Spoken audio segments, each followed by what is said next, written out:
우리가 잘 사용하는 메모지 포스트잇이 있습니다.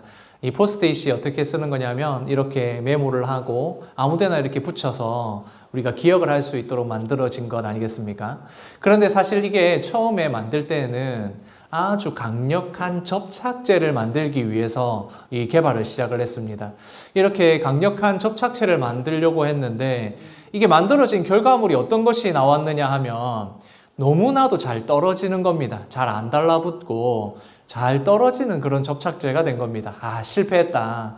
이 지금 강력한 접착제를 만들려고 했는데 이렇게 약해서 어디에 쓰겠나 라고 생각을 했는데 그게 이 접착제가 잘 떨어지니까 이렇게 메모지를 잠시 붙였다가 뗄 수 있는 이런 접착성이 있는 메모지를 만들게 된 겁니다. 분명 개발을 했고 그 개발한 것이 실패로 돌아간 것인데 어떻게 됐습니까? 나중에 보니까 이게 오히려 더 많은 사람들이 사용할 수 있게 되는 다른 방향으로 발전하게 된 경우를 보게 됩니다. 우리가 살아가면서 여러 가지 실수와 실패를 경험합니다. 그런데 그 실수와 실패를 통해서 얻게 되는 것이 더 많을 때가 있고 어떨 때는 그 실패가 나에게 큰 도움이 될 때가 있습니다. 바로 오늘 말씀과 같은 경우입니다. 분명 실패한 것이고 이것을 통해서 얼마나 연약한지를 깨달은 일인데 이것을 통해서 하나님께서 주시는 은혜가 있었다는 것입니다. 지금 다윗은 유다 지파를 통해서 왕이 되었습니다. 그런데 왕이 되었지만 어떤 상황입니까? 유다 지파를 통해서 다윗이 왕으로 서 있고 또 한편으로는 다윗을 대적하는 사울 왕의 아들을 세워서 스보셋을 통해서 자신들의 힘을 키워가는 세력이 있었습니다. 그러니 이스라엘 안에 두 왕이 있는 것입니다. 그러니까 당연히 지금 다윗에게는 힘든 상황이 생길 수밖에 없었습니다. 그러나 하나님의 약속은 분명하게 다윗에게 있습니다. 같이 읽겠습니다. 다윗은 점점 강해지고 사울의 집은 점점 약해진다. 즉 다시 말해서 하나님의 약속은 다윗에게 있습니다. 다윗에게 기름을 부었고 이스라엘의 왕은 다윗인 겁니다. 그러나 그 대적하는 무리가 있습니다. 사울 왕의 아들을 세워서 나라를 통치하려는 사람들이 있는 것입니다. 이 권력을 잡기 위해서 이스보셋을 왕으로 세운 것입니다. 만약 이 정통성을 따지자면 과거에는 왕이 대대로 혈통으로 내려오니까 이 이스보셋이 더 정통성 있고 정당한 왕이 되는 것 같습니다. 그러나 하나님의 나라는 그렇지 않습니다. 하나님의 나라는 하나님이 누구를 세우는가? 하나님의 뜻이 어디에 있는가? 하나님께서 약속하신 것이 누구를 통해서 가느냐가 중요한 것이지 혈통을 통해서 가는 게 중요하지 않습니다. 그래서 사울의 아들이 정통성이 있는 게 아니라 다윗에게 하나님의 정통성이 있다라는 것을 분명하게 알려주는 부분이 바로 다윗은 점점 강해지고 사울은 점점 약해진다. 바로 이 표현인 것입니다. 그러면 다윗과 사울의 집 사람들, 이스보셋을 왕으로 세운 사람들은 무엇이 다를까? 그것은 바로 하나님의 뜻을 의지하느냐, 하나님의 말씀을 의지하느냐, 여기에 차이가 있습니다. 하나님의 말씀을 의지해서 다윗이 때를 기다리면서 있을 때 사울의 집에서 이스보셋을 왕으로 세운 사람들은 자신들이 권력을 잡으려고 자신들의 힘으로 하려고 하니까 점점 그 차이가 벌어지기 시작해서 결국엔 하나님의 뜻대로 다윗의 집이 강해지고 반대로 이스보셋을 왕으로 세운 그 세력은 점점 약해지더라 우리에게 말씀하고 있습니다. 성경의 말씀을 통해서 또한 이 일들을 통해서 우리에게 알려주는 분명한 진리가 하나 있습니다. 같이 읽겠습니다. 승리는 하나님께 있다. 우리가 구약의 많은 부분, 역사서도 그렇고 우리가 말씀들을 이렇게 보면서 알게 되는 부분이 무엇입니까? 이스라엘 백성들이 강해서 아니면 군사력이 대단해서 그리고 아니면 굉장히 작전을 잘 짜서 승리하는 것이 아니라 이스라엘 백성들이 강해서가 아니라 하나님이 함께 하실 때에 하나님의 말씀을 의지할 때, 하나님의 뜻대로 나아갈 때 승리하게 된다. 이게 가장 중요한 것입니다. 우리가 하나님의 백성으로 믿음으로 살아갈 때 중요한 것, 물론 주위의 환경도 중요하고 여러 가지 것들에 대해서 우리가 신경을 쓰지만 결국 우리 믿는 사람들이 의지하는 것은 무엇입니까? 바로 하나님을 의지합니다. 하나님이 우리와 함께 하셨을 때, 하나님의 뜻대로 우리가 살아갈 때에 승리하게 된다. 이것을 우리가 믿고 있지 않습니까? 바로 다윗이 점점 강해지는 이유, 그리고 사울의 집이 점점 약해지는 이유도 여기에 있다는 것입니다. 우리가 너무나도 당연히 알고 있는 사실이 하나 있습니다. 지금 가지고 있는 물건을 땅에 떨어뜨리면 어떻게 됩니까? 무조건 땅에 떨어지게 되어 있습니다. 물론 풍선이나 이런 것들은 올라갈 수도 있겠지만 대부분의 물건들은 어떻게 합니까? 땅에 떨어지게 되어 있습니다. 그것을 우리가 인력이라고 하죠. 모든 물체는 당기는 힘이 있는데 큰 물체일수록 당기는 힘이 커집니다. 우리가 밟고 서 있는 이 지구, 어마어마하게 큰 물질, 질량이 많으면 이게 끌어당기는 힘이 엄청나게 강합니다. 그래서 대부분의 물건들은 어떻게 됩니까? 다 땅으로 떨어지게 되어 있습니다. 너무나도 당연한 것이지만 이것은 지구가 우리를 잡아당기고 있기 때문에 그렇습니다. 죄도 마찬가지입니다. 죄는 우리가 욕심을 부리고 교만하게 될 때 이 죄의 유혹에 넘어가게 됩니다. 죄의 유혹에 넘어가게 되면 어떻게 되겠습니까? 꼭 지구가 우리를 잡아당기는 것처럼, 인력이 작용하는 것처럼 죄로 인하여서 떨어지게 됩니다. 죄로 인해서 우리가 떨어질 수밖에 없는 상황이 됩니다. 다시 말하면 너무나도 자연스럽게 욕심이 생기고 교만하게 되고 죄를 지을 수 있는 상황이 생긴다는 것입니다.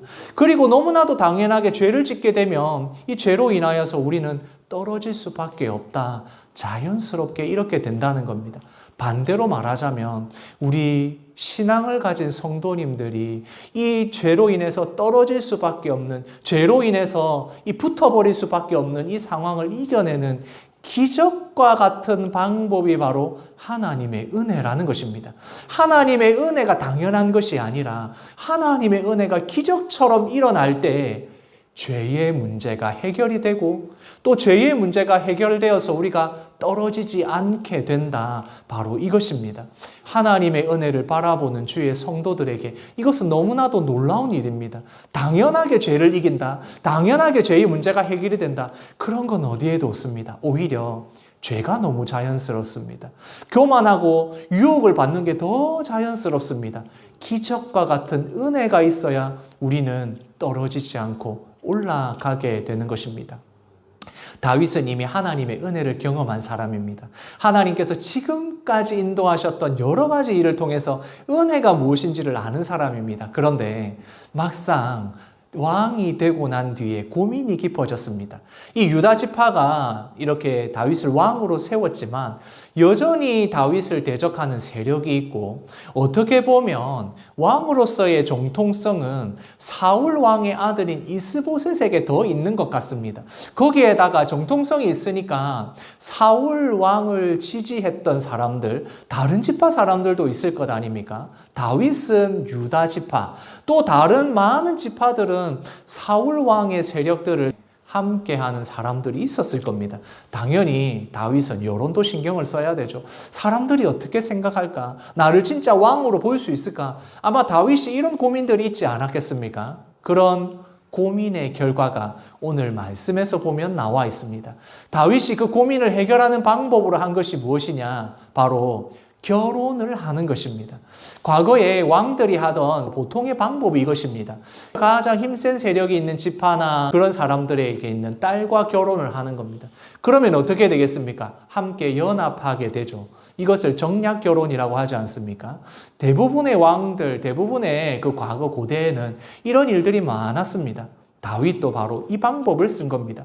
여러 힘 있는 사람, 또 돈 있는 사람, 이런 사람들하고 다 연합하기 위해서 여러 아내를 두게 되는 것입니다. 그래서 말씀에서 보면 다윗 왕과 결혼한 아내들의 이름, 그리고 그녀들을 통해서 나오게 된 자녀들의 이름이 기록이 되어 있습니다.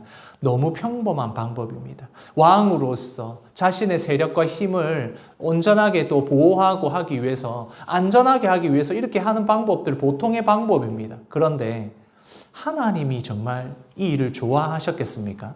하나님의 뜻이 이 정략 결혼에 있었을까요? 그것에 대해서 이후의 말씀을 보면 알게 됩니다. 나중에 이후의 말씀에 보면 다윗은 이 정략 결혼을 통해서 낳은 자녀들 때문에 굉장히 큰 곤욕과 문제를 겪게 됩니다.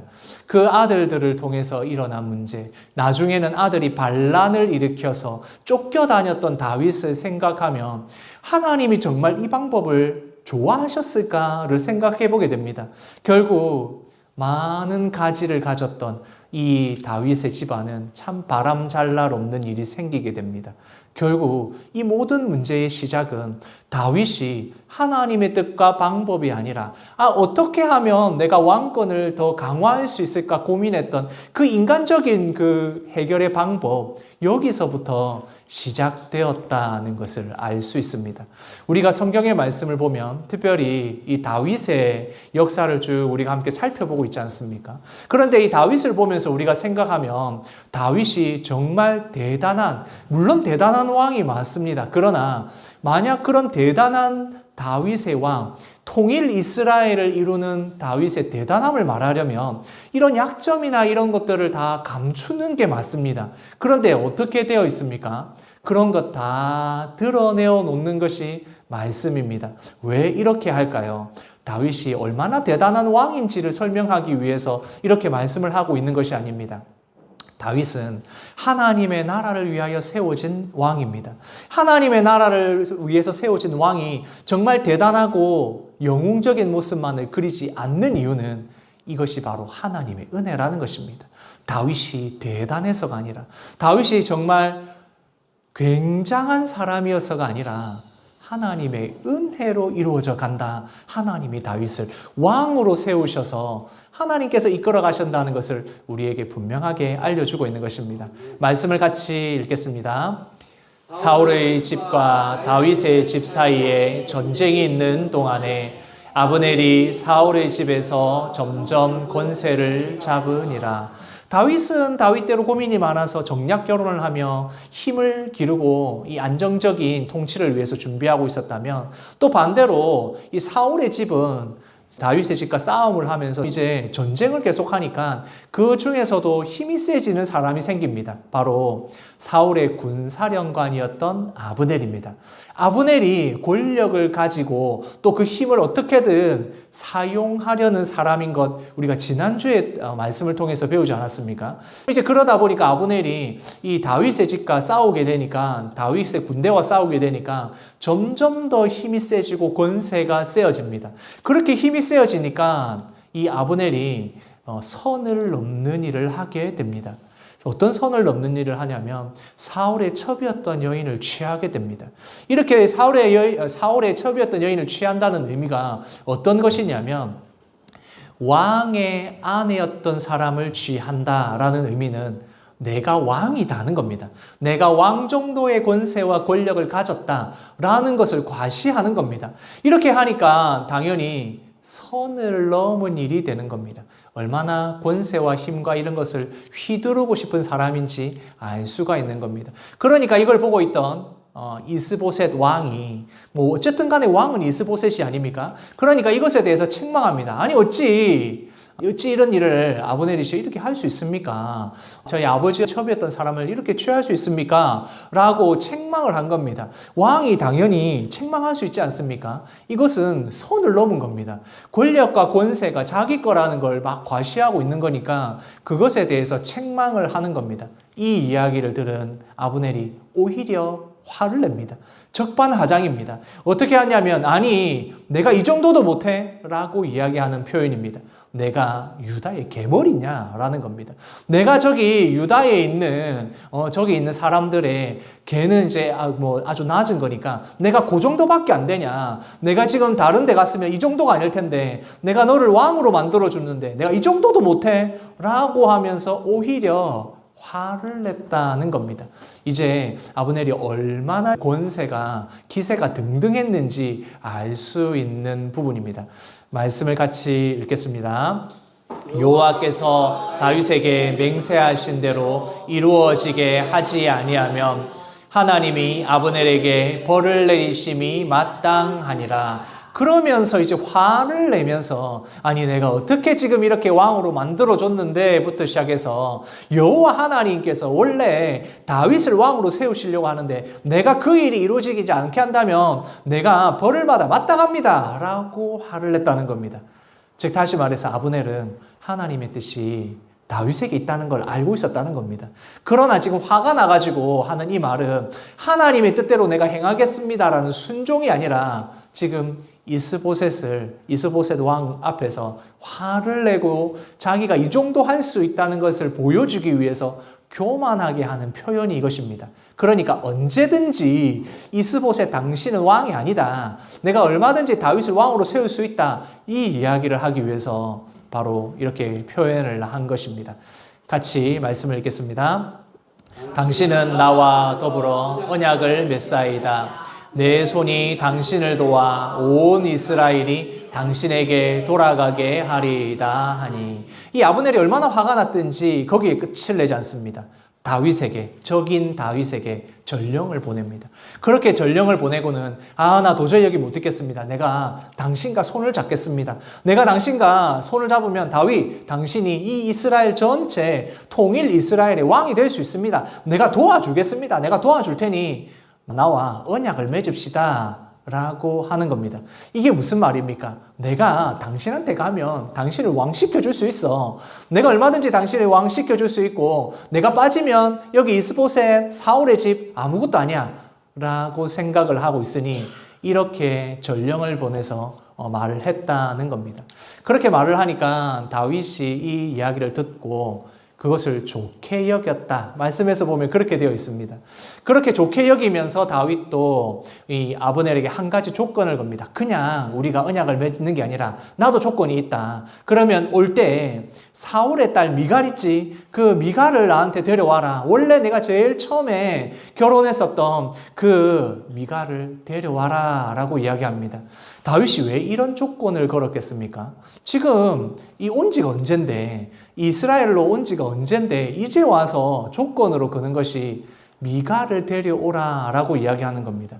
다윗도 지금 생각하는 겁니다. 아브넬이 우리한테 오면 저쪽에 이 이스보셋 쪽에 군사력이 약해지겠구나. 또 거기다가 내가 지금 정통성이 조금 부족하니까 사울의 딸 미갈을 데려오게 되면 그러면 나는 정말 1+1 정말 힘을 갖게 되겠구나. 이스라엘 통일도 문제가 없겠구나. 그렇게 생각을 하고 이렇게 조건을 걸었다는 겁니다. 그러니까 미갈에 대한 그 마음의 애틋함이 있어서 사랑함이 있어서 이렇게 데려온 게 아니라 여러 가지 정치적인 이유로 이렇게 하게 된 것입니다. 아브넬은 어떤 착각을 하고 있습니까? 내가 왕을 만들어줄 수 있다. 이스보셋을 내가 왕으로 세웠잖아. 이제 다윗 당신도 온 이스라엘의 왕으로 내가 만들어줄 수 있어 라고 교만한 마음을 가지고 있습니다. 말로는 여호와 하나님께서 다윗을 왕으로 세우셨다 이런 표현들을 쓰고 있지만 아브넬은 그렇게 생각 안 하는 겁니다. 내가 가면 그곳에 왕이 된다. 내가 다윗에게 가면 다윗이 왕이 되고 내가 이스보셋을 왕으로 세웠던 것처럼 얼마든지 할 수 있다 라는 착각을 하는 겁니다. 다윗은 어떤 착각을 하고 있습니까? 그래. 이스보셋이 오면 우리는 군사적으로 더 강해지겠구나. 거기다가 1+1 사울의 딸 미갈까지 온다면 이제 정통성까지 확보하게 되니까 나는 이 온 이스라엘 다스리게 되겠구나 라는 착각을 하고 있는 것입니다. 왜 이걸 제가 착각이라고 이야기하겠습니까? 왕이 되는 것, 온 이스라엘을 다스리는 왕이 되는 것은 이런 정치적인 것이 아니라 하나님이 세우시는 것인데, 다윗이 여러 가지 인간적인 방법들을 사용해서 어떻게든 왕이 되려는 모습을 볼 수 있습니다. 그러니까 이제 아브넬은 미갈을 데려오는데, 이때 미갈은 이미 재혼을 한 상태입니다. 재혼을 한 상태니까 남편이 있는데, 이 억지로 데리고 가니까 남편이 끝까지 따라오면서 울고 불고 하면서 따라왔다. 그게 말씀에 기록이 되어 있습니다. 다윗과 아브넬, 정치적인 것, 어떻게든 이런 여러 가지 세상적인 방법으로 왕이 되려고 하는 그것 때문에 한 가정에는 슬픔이 생기고 여러 가지 문제들이 생기게 되는 것입니다. 그렇게 아브넬이 다윗을 찾아왔고 이야기가 잘 됐습니다. 그렇게 이야기가 잘 되고 앞으로 어떻게 할 것인지 의논을 하고 돌아가는데, 그때 다윗의 신복이었던 가장 최측근인 요압 장군이 있습니다. 그 요압 장군이 전투를 하고 돌아왔더니, 아니, 아브넬이 언약을 맺고 돌아갔다는 이야기를 들은 겁니다. 그러니까 요압이 화가 났습니다. 아니, 다윗 왕이시 어찌 이렇게 이런 일을 저희와 의논도 하지 않고 했습니까? 지금 이 사람이 온 거는 스파이 하려고, 정탐을 하려고 온 건데 왜 그렇게 돌려보내십니까? 그는 첩자입니다 라고 하면서 분노하게 됩니다. 그래서 이렇게 이야기를 하지만 왕이 결정한 건 어떻게 하겠습니까? 그런데 요압은 그것에서 그치지 않습니다. 그것에서 그치지 않고 전령을 보내서 다시 돌아가고 있는 아브넬에게 사람을 보냅니다. 그렇게 보내가지고 속이는데, 어떻게 속이느냐? 다윗이 다시 한번 보자더라. 다시 한번 돌아와 주십시오 라고 아브넬에게 보내게 됩니다. 그러니까 아브넬은 그러면 다시 이야기할 게 있는가 보다 라고 생각을 하고 돌아오게 됩니다. 그렇게 돌아왔을 때 요압은 기다리고 있다가 성문 안으로 들어오는 아브넬을 암살하게 됩니다. 언약을 맺었는데, 다윗 왕이 언약을 맺었는데 가장 최측근의 요압이 이 사람을 살해해버리는 그런 일이 일어나게 된 것입니다. 오늘 여기까지 말씀을 보면서 어떤 생각이 드십니까? 영화에서 보든 소설에서 보든 그런 이야기들 아닙니까? 정략 결혼을 하고 배신을 하고 복수를 하고 암살을 하는 이 이야기들, 그게 성경에 그대로 다 기록이 되어 있습니다. 결국에 요압은 자신의 동생이 전투에서 아브넬에게 죽었던 것을 복수한 것입니다. 왕의 명령을 어기고 왕이 명령하지도 않았는데 왕과 언약을 맺은 사람을 이렇게 죽이는 일이 일어난 것입니다. 이 모든 일들이 성경에 기록이 되어 있습니다. 다윗과 이 모든 일들, 하나님의 뜻대로 하지 않은 일들이 어떻게 일어날 수 있는가? 그리고 역사 가운데서 어떻게 이런 일들이 문제들을 발생하게 되는가를 우리에게 보여줍니다. 다윗도 이 사실을 알게 됩니다. 다윗도 이 요압이 그 일을 행했다는 걸 보고 굉장히 화가 납니다. 그러나 이 요압을 어떻게 할 수 없는 최측근이고 또 군대를 또 이끌어가고 있는 수장이니까 어떻게 하지를 못합니다. 말씀을 같이 읽겠습니다. 그 후에 다윗이 듣고 이르되 넬의 아들 아브넬의 피에 대하여 나와 내 나라는 여호와 앞에서 영원히 무죄하니, 다윗이 이 일이 얼마나 큰 일인지 알고 있습니다. 언약을 맺으러 온 사람을, 그것도 적국에서 온 이 수장을 죽인 겁니다. 그러면 앞으로 이 이스라엘이 전체 하나가 되는데 얼마나 큰 어려움이, 위기가 왔겠습니까? 그러니까 당연히 이것이 내가 한 게 아니다라는 걸 분명하게 사람들에게 알려줍니다. 거기다가 그것으로 끝내지 않고 이 아브넬이 죽은 것에 대해서 슬퍼하면서 장례를 치러주면서 그러니까 슬픈 노래도 지어서 백성들에게 알려주게 됩니다.